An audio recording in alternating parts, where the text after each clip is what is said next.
کئی دوست آتے ہیں، خواتین بھی آتی ہیں، جی بڑی پریشانیاں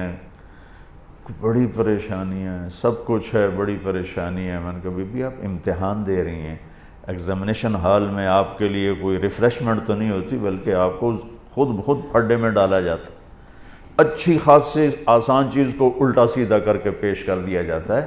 ہم سب بمین 7 ارب انسانوں کے ہم پیپر دے رہے ہیں، ہم امتحان گاہ میں بیٹھے ہیں۔ یہ آئیڈیل ہوم نہ بن سکتا ہے، نہ بنے گا، نہ بنانے والے نے اسے آئیڈیل ہوم بنایا ہے۔ یہ تو ہم دیوانے ہیں کہ چند سالہ زندگی میں اس کو آئیڈیل ہوم بنانا چاہتے ہیں۔ گزرگاہ ہے، مسافر خانہ ہے، اور اس پر زائد کیا ہے، لِيَبْلُوَكُمْ أَيُّكُمْ أَحْسَنُ عَمَلًا، کہ اس نے اس لیے ہمیں پیدا کیا ہے کہ ہمیں دیکھنا چاہتا ہے کہ اپنے عمل کو خوبصورت کون بناتا ہے اور دنیا کے ٹھیکروں پہ کون بک جاتا ہے، اپنی شخصیت کو کون بناتا ہے اور چیزوں پر کون بک جاتا ہے۔ یہ پیپر ہو رہا ہے۔ اب وہ پیپر کیسے حل کرنا ہے، یہ علم ہمارے پاس کوئی نہیں ہے۔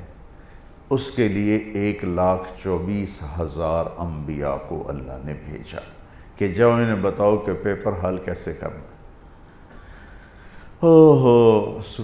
تو سب سے آخر میں اللہ نے جناب رسول اللہ صلی اللہ تعالی علیہ وسلم کو دنیا میں مبعوث فرمایا، آخری کتاب، آخری نبی، آخری رسول۔ تو آپ کا مشن بھی یہی تھا کہ زندگی کیسے گزارنی ہے۔ پچھلی کتابوں سے اب چونکہ آپ وجہ کائنات ہیں، ابو ہریرہ نے ایک دفعہ آپ سے پوچھا یا رسول اللہ آپ کو نبوت کب ملی تھی؟ تو ابھی ربیع الاول گزرا ہے،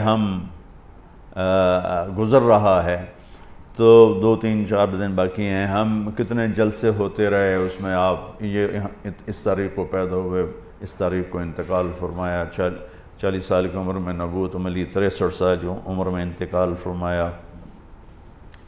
اپنے نبی کا جواب سنیں، یا رسول اللہ آپ کو نبوت کب ملی؟ تو کیا جواب ہے؟ 40 سال۔ کتابی جواب جو میں ڈھونڈ کے آپ کو بتا رہا ہوں، 40 سال 6 مہینے 10 دن۔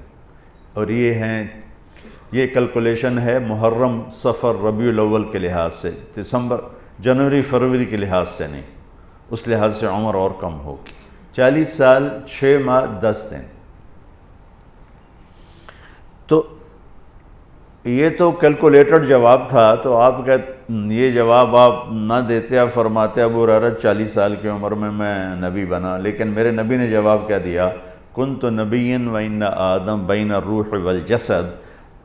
ابو ہریرہ ابھی آدم کی مٹی اکٹھی نہیں ہوئی تھی اور میں نبی بن چکا تھا۔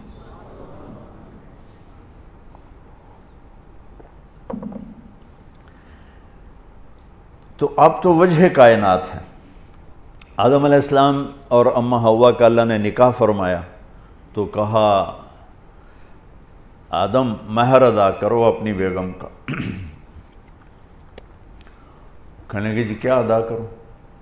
تو نکاح تو جنت میں ہو رہا ہے، جنت سونے چاندی سے بھری پڑی ہے، تو اللہ کہتا تھا اتنا زیور ڈال دو، اتنا سونا دے دو۔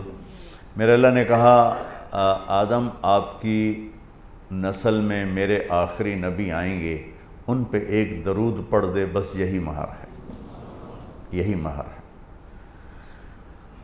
تو اس سے اور تھوڑا پیچھے چلے جائیں، میرے نبی نے فرمایا کہ اللہ تعالیٰ نے پیدائش کائنات، پیدائش آدم نہیں، پیدائش آدم تو بہت تھوڑی عمر ہے، پیدائش کائنات کو 25-30 ارب سال ہو چکے ہیں۔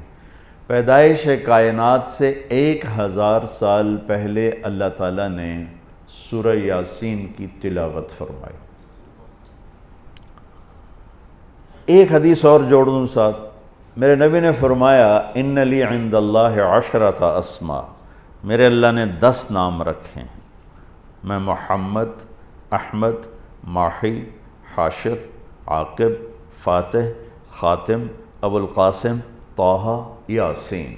یہ آپ نے ایک ہی روایت میں، ایک حدیث میں آپ نے اپنے 10 نام بتائے۔ ویسے تو آپ کے صفات کے ساتھ آپ کے صفاتی نام بھی بے شمار ہیں۔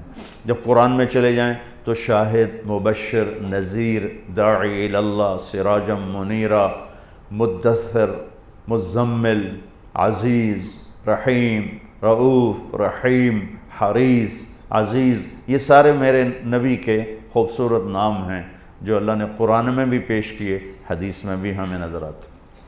اس میں ایک نام ہے آخری، یاسین۔ کیا ہے؟ بولیں۔